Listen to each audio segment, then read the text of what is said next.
গত ৭ বছর ধরে আমি পড়াচ্ছি বাচ্চাদের। গোটা দিনের বেশিরভাগ সময়টাই কাটে আমার ওদের সাথেই। তাই প্রতিটা স্টুডেন্টই আমার কাছে খুব প্রিয়। ওদের থেকে পাওয়া গিফটসগুলো আমার কাছে ভীষণ প্রিসিয়াস। সেই গিফটসগুলোই শেয়ার করব তোমাদের সাথে আজকে। একটা সময় স্যার ম্যাডামদের আমি দিতাম গিফট। আজ নিজে পেয়ে খুব লাকি মনে করি নিজেকে। যতটা যোগ্যও হয়তো আমি না, তার বেশি ভালোবাসা সম্মান পেয়েছি ওদের থেকে, যা অন্য সম্পর্কে আমি কখনোই পাইনি।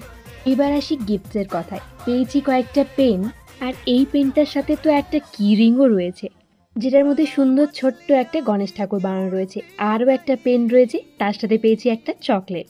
আর পেয়েছি একটা পেন হোল্ডার। তোমাদের দেখাই সেটা কতটা সুন্দর। ওশিয়ান ইন্সপায়ার্ড একটা পেন হোল্ডার, যেটার ভেতরে না ডলফিন, স্টারফিশ এরকম গ্লিটারি একটা এফেক্ট রয়েছে। কি সুন্দর দেখতে না। ফর্চুনেটলি দেখো ওটার কালারটা আর আমার ড্রেসের কালারটা একদম ম্যাচ করে গেছে। হাতে বানানো জিনিসের মূল্যটাই আলাদা। এটাও ছিল আমার গিফটে।